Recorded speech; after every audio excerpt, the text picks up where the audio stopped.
നമസ്കാരം മാഷേ. നമസ്കാരം. പക്ഷേ ഇന്ത്യക്കാരുടെ അമേരിക്കൻ സ്വപ്നങ്ങൾക്കേറ്റ തിരിച്ചടിയാണ് H1 വിസ നിയന്ത്രണം.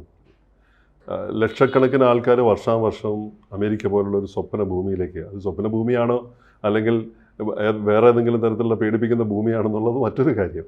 എങ്കിലും അതൊരു സ്വപ്ന ഭൂമി തന്നെയായിരുന്നു. നമുക്ക് സാമ്പത്തികമായി വലിയ നേട്ടങ്ങൾ ഉണ്ടാക്കുന്ന ഒരു ഇടമാണ്. അപ്പോൾ ആ നിലയ്ക്ക് അവിടേക്ക് വിദ്യാസമ്പന്നരായിട്ടുള്ള ആളുകൾ, ഒരുപക്ഷെ അമേരിക്കക്കാരേക്കാൾ വിദ്യാസമ്പന്നരായിട്ടുള്ള ആളുകൾ ഇവിടുന്ന് പോയി മിടുക്കന്മാരായിട്ടുള്ള എഞ്ചിനീയർമാരും മറ്റ് എല്ലാ രംഗത്തുള്ള ആളുകളും വ്യവസായികളും ഒക്കെ ആയിട്ട് മാറിയിട്ട് അമേരിക്കയുടെ വലിയ വളർച്ചയ്ക്ക് വലിയ കോൺട്രിബ്യൂഷൻസ് ഇന്ത്യൻ സമൂഹം നൽകിക്കൊണ്ടിരിക്കുമ്പോഴാണ് ഇടുത്തി പോലെ H1B വിസ നിയന്ത്രണം അമേരിക്ക കൊണ്ടുവന്നത്. ഒരുപാട് കാരണങ്ങൾ അവർ മുന്നിൽ നിരത്തുന്നുണ്ടെങ്കിലും ഇപ്പോൾ വന്നിരിക്കുന്ന വാർത്ത എന്ന് പറയുന്നത് മോഡി ഇന്ത്യ ശക്തമായി ഇതിന് മറുപടി നൽകിയിരിക്കുകയാണ്. ശക്തമായ ഭാഷയിലാണ് മോഡി അടിക്ക് ഉത്തരം മുറിപ്പത്തൽ എന്ന് പറയുന്ന പോലെ അടിച്ച് കൊടുത്തിരിക്കുകയാണ് മറുപടി എന്ന് പറയുന്നത്. ഈ മറുപടിയെ, മോദിയുടെ ഈ മറുപടിയെ, പാൽക്കി ശർമ്മയാണ് ഈ ഒരു റിപ്പോർട്ട് അവരുടെ വാർത്താ അവതരണത്തിൽ കൊണ്ടുവന്നിരിക്കുന്നത്. ഭാഷ എങ്ങനെയാണ് ഈ റിപ്പോർട്ടിനെ നോക്കിക്കാണുന്നത്? തീർച്ചയായിട്ടും ആവേശകരമായ ഒരു മറുപടിയാണത്. മാത്രമല്ല വലിയ തിരിച്ചടി നമ്മുടെ ടെക്കി സമൂഹത്തിന്, പ്രത്യേകിച്ച് സാങ്കേതിക വിദ്യയിൽ വലിയ വൈദഗ്ധ്യമുള്ള മിടുക്കന്മാരായ ഇന്ത്യൻ കുട്ടികൾക്ക്, ഏറ്റവും ഇന്ത്യൻ ചെറുപ്പക്കാരെയാണ് ഇത് ഏറ്റവും കൂടുതൽ ബാധിക്കുക. തീർച്ചയായിട്ടും. കാരണം അവർ തന്നെ തെളിയിച്ചതാണ്. അമേരിക്ക ഈ H1B വിസ സംവിധാനം കൊണ്ടുവന്നത് തന്നെ ഇത്തരക്കാരെ മാത്രം റിക്രൂട്ട് ചെയ്ത് കൊണ്ടുവന്നിട്ട് അവിടുത്തെ സാങ്കേതിക മേഖലയിൽ വളർച്ചയുണ്ടാക്കാൻ അത് ഉണ്ടായി. അതിൻ്റെ റിസൾട്ട് അവർ അനുഭവിച്ചതാണ്. അനുഭവിച്ച് കഴിയുമ്പോൾ ഇപ്പോൾ പറഞ്ഞ അങ്ങനെയാണല്ലോ, ഈ എന്താണ്, ഹയർ ഇൻ അമേരിക്ക, അയാളെ പുതിയൊരു മുദ്രാവാക്യമുണ്ട്. അതെ അല്ലേ? അതെ അതെ, ശരിയാ. ആ മുദ്രാവാക്യം പിന്നെ ബൈ അമേരിക്കൻ ഹയർ അമേരിക്കൻ അല്ലേ? അങ്ങനെ തന്നെ എന്ന് വെച്ചാൽ ഈ നമ്മൾ പറയും ഇപ്പോൾ അമേരിക്കൻ ഉൽപ്പന്നങ്ങൾ വാങ്ങുക എന്ന് മാത്രമല്ല, അമേരിക്കക്കാരെ മാത്രം റിക്രൂട്ട് ചെയ്യുക. ഇതിൻ്റെ ഒരു സത്യത്തിൽ ലോകോത്തരമായൊരു സംവിധാനമായിരുന്നു H1B വിസ. അതിൻ്റെ കാര്യം ഞാൻ പറയുന്നത്, ഒന്ന്, അവർ 35,000 പേർക്ക് ഈ ടെക്നിക്കലി എക്സ്പേർട്ട് ആണെങ്കിൽ വിസ കൊടുക്കുക. മാത്രമല്ല അതിൻ്റെ പുറമെ ഒരു 20,000 സ്പെഷ്യൽ കോട്ടയുണ്ട്. എല്ലാ കൊല്ലവും ഉണ്ട്. ഈ 20,000 എന്താ സ്പെഷ്യൽ കോട്ട എന്ന് വെച്ചാൽ, അമേരിക്കയിൽ പോയി PG ചെയ്തവർക്ക് റിസർവേഷനാണ്, അവർ സ്പെഷ്യൽ കോട്ടയാണ്. അപ്പോൾ അവരുടെ ശമ്പളം തന്നെ. അമേരിക്കയിൽ മാസ്റ്റേഴ്സ് ചെയ്തവർക്ക് സ്പെഷ്യൽ കോട്ട. പിന്നെ അല്ലാത്തവർക്ക് ടെക്നിക്കലി എക്സ്പേർട്ടാണെന്ന് തെളിയിച്ചവർക്ക് ഒരു 35,000. എന്ന് വെച്ചാൽ 55,000 ആളുകളിൽ മഹാഭൂരിപക്ഷം ഓരോ വർഷവും പോകുന്ന ഇന്ത്യക്കാരാണ്. അതായിരുന്നു അതിൻ്റെ പ്രത്യേകത. അതിൻ്റെ ഏറ്റവും അത് ലോകോത്തരമാകുന്നത് എങ്ങനെയാണ്?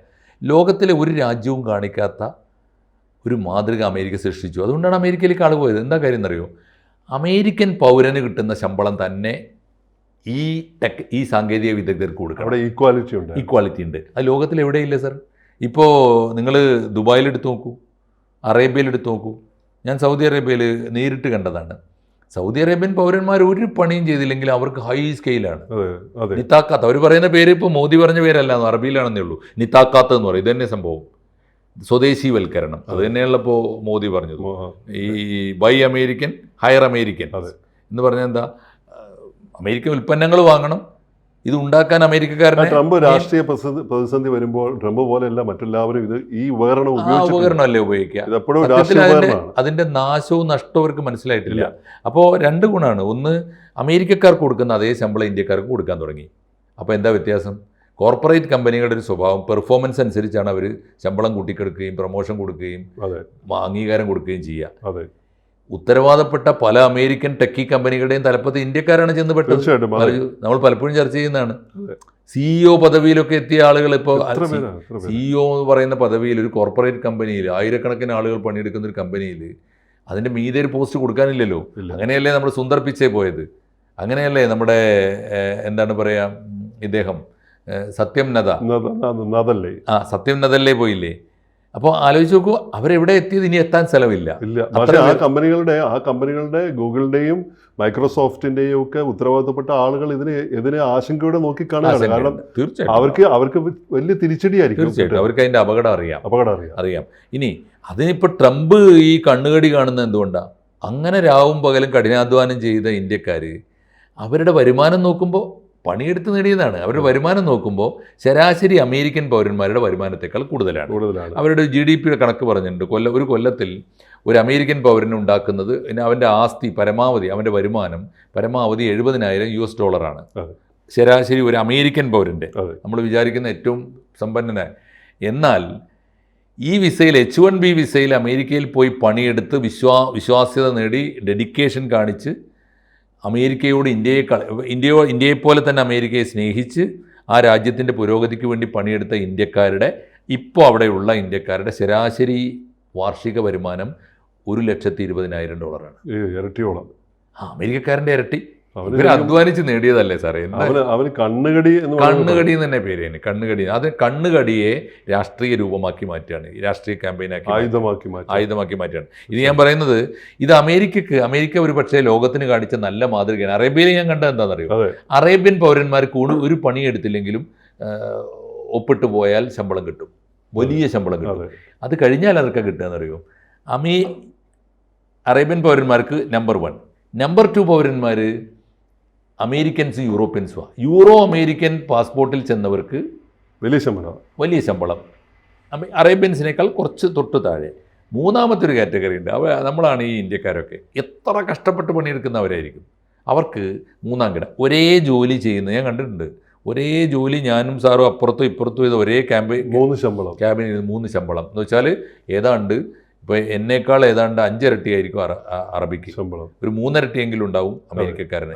ഈ വ്യത്യാസം, ഈ വിവേചനം ഇല്ലാത്തൊരു നാടായിരുന്നു. ഈ കാര്യത്തിൽ മോഡിയുടെ മറുപടിയാണ്. മോഡി നന്നായി തിരിച്ചടിച്ചിട്ട് പറഞ്ഞത് ഇന്ത്യ വെറും ഒരു വിപണി മാത്രമല്ല, $1 ട്രില്യൺ സമ്പദ് വ്യവസ്ഥയാണ്, അമേരിക്കയ്ക്ക് പോലും ഒഴിച്ചുകൂടാനാവാത്ത പ്രതിരോധ പങ്കാളി എന്നാണ് മോദി. പക്ഷെ കാരണത്ത് കൊടുത്തൊരു ചോദ്യം ഞാൻ ആ വാർത്തയിൽ കണ്ടു. കാരണത്ത് കൊടുത്തൊരു ചോദ്യം എന്താണ്?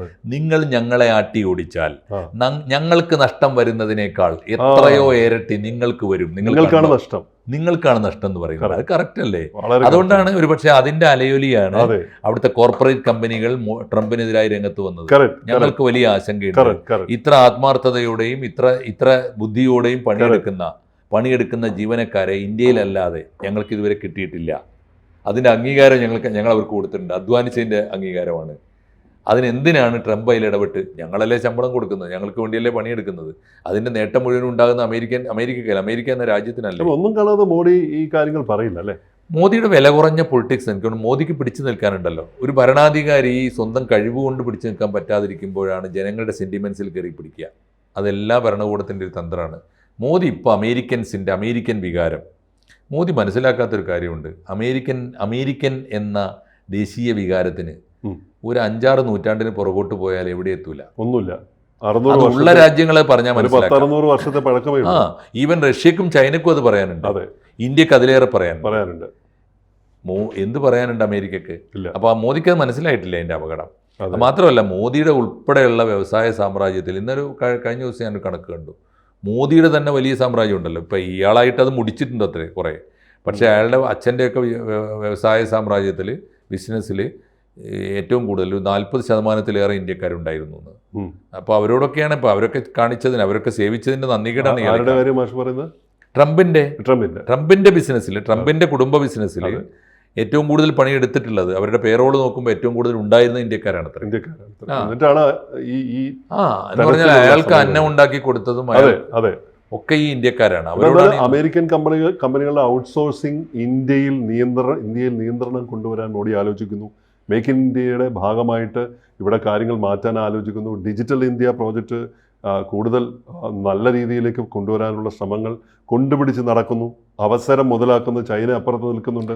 അതാണ്. പക്ഷേ ഇപ്പോൾ മോദി പറയേണ്ടത് തീർച്ചയായിട്ടും നമ്മുടെ രാജ്യത്തിന് വേണ്ടി രാജ്യത്തിൻ്റെ ഭരണത്തലവൻ പറയേണ്ടത് അദ്ദേഹം പറഞ്ഞിട്ടുണ്ട്. പക്ഷേ പറയുമ്പോഴും നമുക്ക് വലിയ തിരിച്ചടി ഉണ്ടാകും. എളുപ്പമല്ല. അമേരിക്കയിൽ നിന്ന് ഇത്രയും വലിയ ടെക്കി സമൂഹം വന്നാൽ അതേ വരുമാനവും വേതനവും കൊടുത്ത് നമുക്ക് നിർത്താനാവില്ല. അല്ലെങ്കിൽ അത്രയും ശക്തമായ കമ്പനികളും കോർപ്പറേറ്റ് നെറ്റ്വർക്കും നമുക്ക് ഉണ്ടാക്കാൻ കഴിയും തുടങ്ങിയ സംവിധാനങ്ങൾ. ഈ ബ്രെയിൻ ഡ്രെയിൻ ആണ് ഏറ്റവും വലിയ വിമർശകർ ആരോപിക്കുന്ന ഒരു കാര്യം. ബ്രെയിൻ ഡ്രെയിൻ അതായത് അത് ശരിയാണ്. നമ്മുടെ വളരെ കൃത്യമാണത്. ഇന്ത്യയുടെ അത് എനിക്ക് തോന്നുന്നു ചരിത്രത്തിൽ ആദ്യമായി അത് അഡ്രസ്സ് ചെയ്ത പ്രധാനമന്ത്രിയാണ് മോദി. ഇന്ത്യയുടെ ഏറ്റവും വലിയ നഷ്ടം എന്താണ്? ബ്രെയിൻ ചോർച്ചയാണ്. നല്ല ബുദ്ധിയുള്ള മനുഷ്യരൊക്കെ, കഴിവുള്ള മനുഷ്യരൊക്കെ നമ്മുടെ രാജ്യത്ത് നിലനിർത്താൻ നമുക്ക് പറ്റാതെ അവരെ നമ്മുടെ കഴിവുകേട് കൊണ്ട് അവർ നാട് വിടേണ്ടി വരികയാണ്. ഈ പ്രവാസികളെ കുറിച്ച് പറയുന്ന ഒരു നിർവചനമുണ്ട്. സക്കറിയ പറഞ്ഞൊരു വാക്കാണ്. പ്രവാസി എന്ന് പറയുന്നത് ആരാണ്? മാറി മാറി നാട് ഭരിച്ച ഭരണകൂടങ്ങൾ ആട്ടി ഓടിച്ച മനുഷ്യരാണ് പ്രവാസികൾ എന്ന്. അറിഞ്ഞല്ല, പിടിച്ചു നിർത്താൻ പറ്റുക, അല്ലെങ്കിൽ ഇവിടെ സംരക്ഷിച്ച് നിർത്തേണ്ടവരാണല്ലോ ഭരണകൂടം. ആട്ടി ഓടിക്കപ്പെട്ടവരാണ് ഇത് പറയാറുണ്ട്. അതുപോലെയാണിത്. അപ്പോൾ ബ്രെയിൻ ഡ്രെയിൻ എന്ന് പറയുന്നത് പ്രധാനപ്പെട്ട കുറ്റമാണ്. അതിനെ പക്ഷേ ഈ പറയുന്ന എളുപ്പമല്ല, ഒരുപാട് കാര്യങ്ങളുണ്ട്. പക്ഷേ എനിക്ക് തോന്നുന്നു അപ്പോഴും ബ്രെയിൻ ഡ്രെയിൻ തന്നെയാണ്. തൽക്കാലത്തേക്ക് ഇമ്മീഡിയറ്റ് ആയിട്ടുള്ള സൊല്യൂഷനായിട്ട് എനിക്ക് തോന്നുന്നത് ഇപ്പോൾ അമേരിക്ക കൊട്ടിയടക്കുന്ന വാതിലുകൾക്ക് പകരം തുറക്കുന്ന വാതിലുകൾ ചൈന നന്നായിട്ട് ഉപയോഗിക്കുന്നുണ്ട്. ഈ അവസരം സ്കോളർഷിപ്പോട് കൂടി വരൂ. നിങ്ങൾക്ക് വിസ എടുക്കാനുള്ള സംവിധാനങ്ങൾ, പ്രോസസ്സിംഗ് എക്സ്പെൻസ് മുഴുവൻ അവർ വഹിക്കും. ഒന്നും വേണ്ട, നിങ്ങൾക്ക് നിങ്ങളുടെ സ്വീകരണ മുറിയിൽ ഇരുന്നിട്ട് നിങ്ങൾ ലാപ്ടോപ്പിൽ ഓൺലൈനിൽ അപ്ലൈ ചെയ്താൽ മതി. വേറെ ഒരു ഫോർമാലിറ്റീസും ഇല്ല. അമേരിക്കയിലേക്ക് പോകണമെങ്കിൽ എന്തെല്ലാം ഫോർമാലിറ്റീസാണെന്ന് അറിയാം. ഇപ്പോൾ ആവശ്യമില്ലാതെ, ഇപ്പോൾ കഴിഞ്ഞ ദിവസം ഒരാൾ വിസക്ക് പോയിട്ട് ഈ അവരുടെ കുറേ ഇൻ്റർവ്യൂ പരമ്പരയുണ്ട്, അപമാനിക്കുകയാണ് അത്ര ഇന്ത്യക്കാരായിട്ട്. അപ്പോൾ ആ തരത്തിലാണ്. മാത്രമല്ല വിസ പ്രോസസ്സിങ്ങിന് അപേക്ഷിച്ച് കഴിഞ്ഞാൽ നിങ്ങളുടെ നാട്ടിൽ വന്ന്, അതാണ് ഇപ്പോൾ പുതിയ നിയമം, വിസ നിയന്ത്രണത്തിൽ വന്ന ആദ്യത്തെ കാര്യം എന്താണെന്നറിയോ? നിങ്ങളുടെ നാട്ടിൽ, നമ്മുടെ നാട്ടിൽ ഇപ്പോൾ ഡൽഹിയിലും മുംബൈയിലും ഉൾപ്പെടെയുള്ള നഗരങ്ങളിൽ റഷ്യൻ ഉദ്യോഗസ്ഥന്മാർ, അമേരിക്കൻ ഉദ്യോഗസ്ഥന്മാർ നേരിട്ട് വന്നിട്ട് നമ്മളെ ഇന്റർവ്യൂ ചെയ്യും. അത് എയർപോർട്ടിലുണ്ട് ആ സംവിധാനം ഉണ്ടല്ലേ? പോകാൻ നേരത്ത് പോലും എയർപോർട്ടിൽ ക്യാൻസലേഷൻ വരാം. അതാണ്, എയർപോർട്ടും തിരിച്ചയക്കാം. ഇവരുടെ ഇന്റർവ്യൂ സമയത്ത് അവർക്ക് തിരിച്ചയക്കാം. നിങ്ങൾ വരാതിരിക്കാനുള്ള വഴി എന്താണ് നോക്കാനാണ് ട്രംപ് വരെ. നമ്മുടെ അമേരിക്കൻ സ്വപ്നങ്ങളൊക്കെ ഒന്ന് മാറ്റി വെച്ചിട്ട് രാജ്യത്തിന് വേണ്ടി സ്വപ്നം കണ്ട് നമ്മുടെ രാജ്യത്തിന്റെ വളർച്ചയ്ക്ക് വേണ്ടി അവരുടെ, അത് ശരിയാണ് റോബിൻജി. പക്ഷേ നമ്മുടെ ആളുകൾ അങ്ങനെ ജീവിച്ചവരുടെ ഒരു മൈൻഡ് സെറ്റ് മാറ്റിയെടുക്കാൻ എളുപ്പമല്ല. ഒന്നാമത് ഇപ്പോൾ അവിടെ ജീവിക്കുമ്പോൾ കിട്ടിയിരുന്ന ഡോളർ കണക്കിന് കിട്ടിയിരുന്ന ശമ്പളം, അതും അമേരിക്കൻ പൗരന്മാർക്ക് തുല്യമായ ശമ്പളം, അതും പണിയെടുക്കുന്നതിനനുസരിച്ച് ഓവർ ടൈം. പക്ഷേ ആ സാഹചര്യം മാറി തുടങ്ങി എന്നുള്ള യാഥാർത്ഥ്യത്തോട് അതിനോട് പൊരുത്തപ്പെടണം, അവരെ മാറ്റിയെടുക്കുക, മൈൻഡ് സെറ്റ് മാറ്റിയെടുക്കുക. പിന്നെ തൽക്കാലം എനിക്ക് തോന്നുന്നത് അത് ആ ഒരു സ്റ്റെപ്പായിരിക്കണം നമ്മുടെ ലക്ഷ്യം. ഈ പോരാട്ടം ഒരു വെറും വിസക്കാര്യം മാത്രമല്ല, വിസക്കാര്യമല്ല അല്ലേ? അല്ല, ഇന്ത്യയുടെ ആത്മാഭിമാനത്തിന്റെയും ലോക ശ്രമത്തിന്റെയും ലോകക്രമത്തിലെ 1ാം സ്ഥാനത്തേക്കോ അല്ലെങ്കിൽ 2ാം സ്ഥാനത്തേക്കോ 3ാം സ്ഥാനത്തേക്കോ ഉയർച്ചയിലേക്ക് വേണ്ടിയുള്ള ഒരു പോരാട്ടമുണ്ട്. അതെ, വിസയുടെയും തൊഴിലിന്റെയും മാത്രം പ്രശ്നം. ഇനി ഇവരീ പോയി പണിയെടുക്കുന്ന സ്ഥലങ്ങൾ എവിടെയാണ്? ആ സ്ഥാപനങ്ങളൊക്കെ തന്നെ ആത്യന്തികമായി ഇന്ത്യയുടെ കൂടി കൺട്രോളുള്ളവരാണ്. അതെ അതെ. ഈ പറഞ്ഞ ഗൂഗിൾ ആയാലും മൈക്രോസോഫ്റ്റ് ആയാലും ഇവരൊരു ക്ലിക്ക് ചെയ്താൽ, നമ്മളിപ്പോൾ ഫേസ്ബുക്ക് ആയാലും യൂട്യൂബ് ആയാലും, അവരുടെ ഒരു ക്ലിക്കിന് മുമ്പിൽ ഇന്ത്യയെ ഇരുട്ടിലാക്കാൻ പറ്റും. അതുകൊണ്ട് ദീർഘകാലാടിസ്ഥാനത്തിൽ മോദി പറയുന്ന ഒരു നയമാണ് ശരി. ഇന്നിപ്പോ വാട്സപ്പിന്റെ ബദലായിട്ട് ഇന്ത്യയിൽ വന്നിരിക്കുന്ന പുതിയ ഒരു മെസ്സേജ് ആപ്പിംഗ് സിസ്റ്റം തമിഴിന്റെ 3500 ഡൗൺലോഡ്സ് വന്നിരുന്ന ഒരു ദിവസം വന്നിരുന്ന 3-4 വർഷമായി തുടങ്ങിയിട്ട് 3.5 ലക്ഷം ഡൗൺലോഡ്സ് ആണ് ഒരു ദിവസം. ഞാനിപ്പോൾ ഉപയോഗിക്കാൻ തുടങ്ങി. ആളുകൾ ആഗ്രഹിക്കുന്നുണ്ട്. സൂമിനേക്കാളും മികച്ച സൗകര്യങ്ങൾ, സൂം പോലെ ഉപയോഗിക്കാൻ പറ്റുന്ന സൗകര്യങ്ങൾ അടക്കം. അതെ അതെ. പിന്നെ ഈ തമിഴന്മാർ രാജ്യത്തിന് ചെയ്ത സംഭാവനകൾ നമ്മൾ എപ്പോഴും പറയാറുണ്ട്, വളരെ വലുതാണ്. അവരെ നമ്മൾ മാതൃകയാക്കണം ആ കാര്യത്തിൽ. എന്തായാലും നമ്മുടെ ഒരു ഈ സ്വദേശി സോഷ്യൽ മീഡിയ എന്ന മോദി കഴിഞ്ഞ സ്വാതന്ത്ര്യദിനത്തിൽ നടത്തിയ മുദ്രാവാക്യം, അതെ അതെ, അത് വന്നുകൊണ്ടിരിക്കുന്നു. അതിലേക്ക് വലിയ ഇൻസ്പിറേഷൻ. എനിക്ക് തോന്നുന്നു ഈ പ്രതിസന്ധി വരുമ്പോഴാണ് അല്ലെ പുതിയ കാര്യങ്ങൾ ഉദയം. തീർച്ചയായിട്ടും അത് തന്നെ വരിക. അപ്പോൾ നമ്മൾ തൽക്കാലത്തേക്ക് ഇപ്പോൾ ചൈന ഉൾപ്പെടെയുള്ളവർ തുറന്നു വെക്കുന്ന വാതിലുകളിലേക്ക് പോകുന്നവർ പോയിക്കൊള്ളട്ടെ. പക്ഷെ അന്തിമമായി അവരെ കൂടി തിരിച്ചു കൊണ്ടുവന്ന് ഇന്ത്യയിൽ തന്നെ അവരെ എന്താ പറയുക, റീഹാബിലിറ്റേറ്റ് ചെയ്യാനുള്ള ഇവിടെയുമുണ്ട് തുറന്ന വാതിൽ. ഇവിടെ പുതിയ വാതിലുകൾ എപ്പോഴും തുറന്നിരിക്കുന്ന ഒരു വാതിലാണ്. അതെ, തീർച്ചയായിട്ടും. പിന്നെ ഒരു കാര്യമുള്ളത്, അമേരിക്കൻ കമ്പനികൾക്ക് ഇവിടെ ഔട്ട്സോഴ്സിങ് കൊടുക്കണ്ടെന്ന് തീരുമാനിക്കുമ്പോൾ തന്നെ അടി കിട്ടും. അല്ല, അങ്ങനെ ചെയ്യുമ്പോൾ അവർക്ക് അടി കൊടുക്കും. രണ്ടാമത്തെ കാര്യം, അത്രയും ബദൽ സംവിധാനം മറ്റാർക്കെങ്കിലും കൊടുക്കണം. ചൈന ഉൾപ്പെടെയുള്ള രാജ്യങ്ങൾ കൊടുക്കുമ്പോൾ എന്താണെന്ന് വെച്ചാൽ മെയ്ക്ക് ഇൻ ഇന്ത്യ ആവുകയും ചെയ്യും. ഇന്ത്യൻ ഒറ്റ കണ്ടീഷനെ വെക്കാവൂ, ലേബേഴ്സ് നമ്മളെ റിക്രൂട്ട്മെൻ്റ് ആയിരിക്കണം, ഇവിടുന്ന് എടുക്കണം. അപ്പോൾ ഇന്ത്യക്കാർക്ക് ജോലിയുമാകും, ഇന്ത്യയിൽ ഉൽപ്പാദനം നടക്കുകയും ചെയ്യും. ഒരു മാത്രമല്ല, ക്രമേണ എങ്കിലും ഇപ്പോൾ ഈ സോഷ്യൽ മീഡിയയിൽ വന്നതുപോലെ നമ്മുടെ കമ്മ്യൂണിക്കേഷൻ, നമ്മുടെ ഭാഷയും നമ്മുടെ മനുഷ്യബന്ധങ്ങളും നമ്മുടെ ആവാത്ത കാലത്തോളം നമ്മൾ സ്വതന്ത്രരല്ല എന്ന ബോധം ഉണ്ടാവണം. സ്വാതന്ത്ര്യത്തിൻ്റെ പുതിയ മാനങ്ങളും പുതിയ അർത്ഥങ്ങളും വേറെയാണ്. ഈ യൂണിയൻ ജാക്കിൻ്റെ കൊടി പോയിട്ട് ത്രിവർണ്ണ പതാക പൊങ്ങിയതുകൊണ്ട് സ്വാതന്ത്ര്യമല്ല എന്ന് ഇപ്പോൾ നമ്മൾ തിരിച്ചറിയുന്നുണ്ട്. കാലം മാറിയതുകൊണ്ടാണ് അങ്ങനെ ഒരു പ്രതിസന്ധി വന്നത്.